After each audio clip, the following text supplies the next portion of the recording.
establishing the core conflict. For decades, my family's farm was our legacy. We lived on the land, worked it, and passed it down through generations. Then, with a single, brazen act, the HOA tried to steal it all. They sold 3,200 acres of my family's farmland for a luxury development without a second thought. They believed they had the law on their side and that I was powerless. What they didn't realize was that while they were busy plotting my downfall, I found a forgotten, ancient deed that gave me the power to legally sell off every home they lived in. But the story isn't about how I took everything from them, it's about the decades-old secret that made it possible. Ethan's deep connection to his land. Ethan was a man tethered to the land.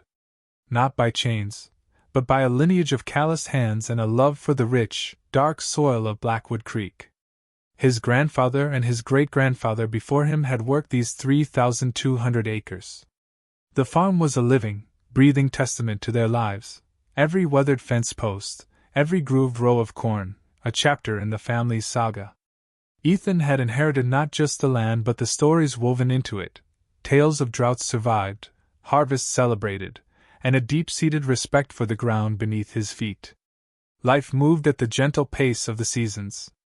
The sun rose over fields that shimmered with morning dew, and set in a blaze of orange and purple behind the old silo. Ethan's days were a rhythm of planting and plowing, a quiet, fulfilling existence far removed from the petty squabbles of the modern world. He lived on the edge of the sprawling Blackwood Creek community, a place that had sprung up seemingly overnight from what was once an old pasture. At first, the Blackwood Creek Homeowners Association, or the HOA, was a distant, barely there presence. Its existence was marked only by the occasional newsletter about community events, or the new landscaping around the entrance. The residents were mostly new money, people who had traded city life for manicured lawns and the promise of quiet suburbia. They saw the HOA as a tool for maintaining order and property values, an almost invisible hand guiding their perfect lives. Ethan, however, saw something different. He saw the carefully planned streets end abruptly at the edge of his property line. He saw the HOA's perfect green park give way to his untamed fields of corn and soybeans. The HOA saw his farm as an eyesore, a remnant of an old world that clashed with their polished new one.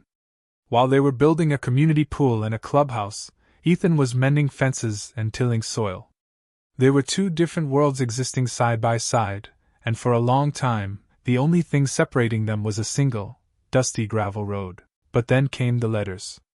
The first was a request, a polite suggestion to trim the trees that overhung the road. The second was a notice, a formal demand to remove a rusty old tractor that had sat on his land for decades, a monument to his great-grandfather's first harvest. The third was a warning. It spoke of property line violations and community beautification rules that had suddenly, mysteriously, been extended to include his land.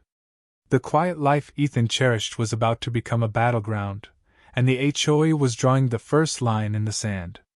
The HOA's requests quickly morphed into demands, and then into something far more sinister. The polite letters turned into official, threatening notices. The rusty tractor, a family heirloom, was suddenly a nuisance violation, with an attached fine of $100 a day. Ethan paid it. Then came the demand to clear the old-growth forest at the back of his property, a natural boundary that had existed for centuries. The reason, they claimed, was a fire hazard. Ethan knew it was a lie. They simply wanted an unobstructed view of their new golf course. He pushed back, citing his family's long-standing ownership and the historical preservation of the land. The HOA responded by hiring a private investigator to document every perceived infraction on his property. A drone, a tiny mechanical wasp, buzzed incessantly over his fields, its camera a prying eye on his private world. Ethan would look up from his work and see it hovering, a constant, irritating reminder of the new eyes watching his every move. They documented the weeds that grew on the edges of his fields, the unauthorized storage of old farming equipment, and even the fact that his barn, a structure older than their entire community, did not meet their modern aesthetic standards. The fines began to pile up, each one a small, calculated attempt to bleed him dry and force him to conform. The pettiness of it all was what truly stung. It wasn't about the money, not yet. It was about the complete and utter lack of respect for his family's legacy. He was no longer just a farmer, he was an adversary, an outsider who dared to live differently. The HOA's president, a man named Marcus Thorne, was a developer who had orchestrated the entire community's creation. He saw Ethan's farm not as a home or a livelihood, but as the final, frustrating obstacle to his vision of a perfect, profitable community.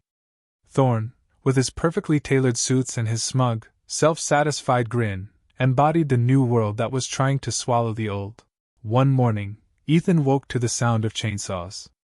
A crew hired by the HOA was on his property, cutting down the ancient oaks that lined his northern fence line. They claimed the trees were on a strip of land that belonged to the HOA, a land survey they had conveniently commissioned only a week earlier. Ethan raced outside, a storm of fury and disbelief. The foreman, a burly man with a disinterested stare, simply pointed to a map showing a new, arbitrary property line that sliced off a 10-foot-wide strip of his land. It was a brazen act of theft, done in broad daylight, and legally sanctioned by a piece of paper the HOA had manufactured for the occasion. The sheer audacity of it left him speechless. He tried to fight back.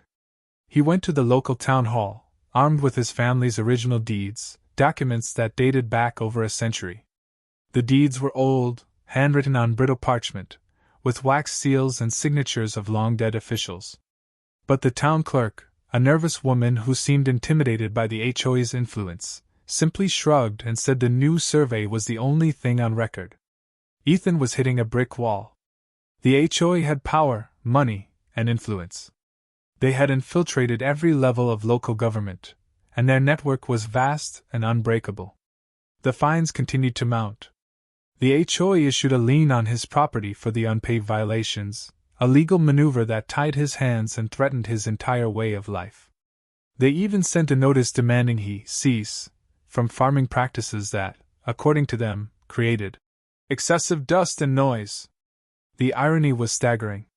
He was being fined for the very act of living on his land. But Ethan was a man of the earth. He was used to long, hard battles against forces he couldn't control, droughts, floods, and bad harvests. He knew that the only way to win was to be patient and to find a way to outsmart the enemy, not just overpower them. His grandfather had always told him, "The land remembers." He began to spend his evenings poring over old family records, dusty journals, and faded maps stored in the old barn. He wasn't just looking for proof of ownership. He was looking for a chink in the HOA's armor, a weakness they hadn't anticipated. He found a leather-bound diary from his great-great-grandfather, filled with meticulous notes about land boundaries and old property disputes. The journal was more than a record. It was a story of a family's fight to protect their land, a battle he was now repeating. Then, buried in the back of the old journal, he found a small, folded piece of paper. It was a hand-drawn map, more of a sketch really, of the original community layout. This wasn't the town map. This was the original settler's map. He noticed a small, almost imperceptible detail. A stream, long since diverted, had once marked a boundary line. But what caught his eye was a note scrawled in the margin. It referred to a legal easement, a right-of-way, that had been granted to his ancestor. It wasn't just a right-of-way, though. The note mentioned a beneficiary clause, tied to the land's original deed. The details were vague, written in a spidery, archaic script, but the implications were explosive. This was more than a simple property line dispute. The HOA had not just trespassed on his land, they had unknowingly built their entire community on a legal time bomb. The deed, it turned out, contained a clause that was so obscure, so ancient, that no one in the modern era had paid it any mind. It gave the owner of the farmland the power to nullify any new development that encroached upon or devalued the original property. It was a power his ancestors had fought to secure, a final, desperate protection against the kind of expansion that was now threatening him. He took the map and the journal to a different lawyer, one outside of Blackwood Creek's sphere of influence. The lawyer, a no-nonsense woman with a keen eye for detail, was initially skeptical. But as she read the documents, her eyes widened.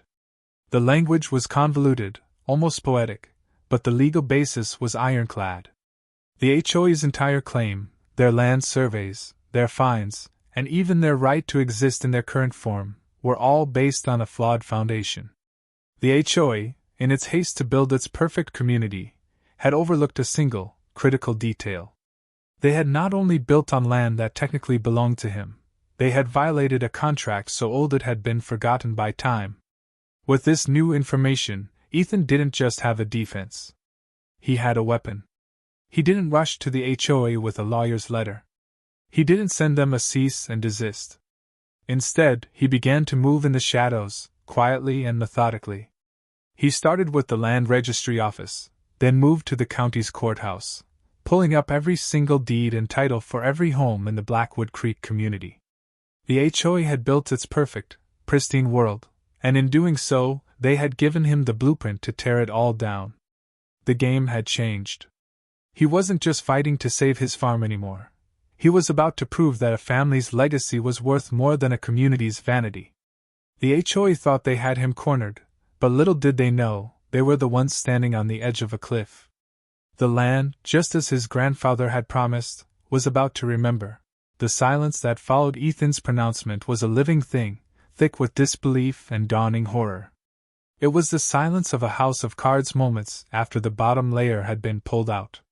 No one spoke. No one dared. They simply stared, their perfect, polished lives crumbling before their eyes. The club room, a space built to symbolize their collective success, had become the scene of their ultimate failure. Marcus Thorne, the architect of their downfall, stood frozen, a statue of hubris, his face a grotesque mask of shock and rage. The first crack in the silence was not a voice, but a sound, the nervous, almost frantic click of a man's shoe against the polished floor as he slowly, almost imperceptibly, backed away from Thorne. Then another. And another. The residents began to distance themselves from their president, from the man who had sold them a lie. They looked at their neighbors, then at Ethan, then back at Thorne. They weren't a community anymore. They were a collection of individuals facing ruin, all thanks to the man who had promised to protect them. In the days that followed, the Blackwood Creek community became a legal battlefield. Ethan's lawyer, an unassuming woman who had become a quiet storm of legal vengeance, worked tirelessly. She had filed the necessary paperwork, and the county had placed a hold on all property transfers within the HOA.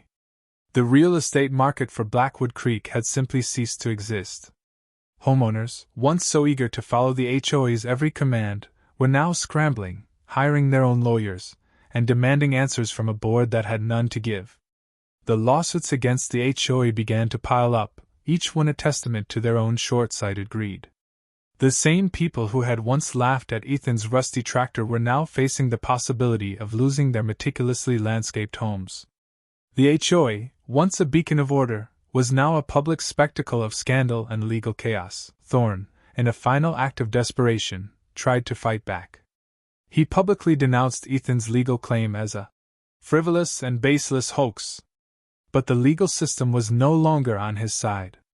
The judge who had verified the ancient deed was an old-school jurist who revered land law and precedent. She had upheld Ethan's claim, not as a vendetta, but as a matter of legal principle.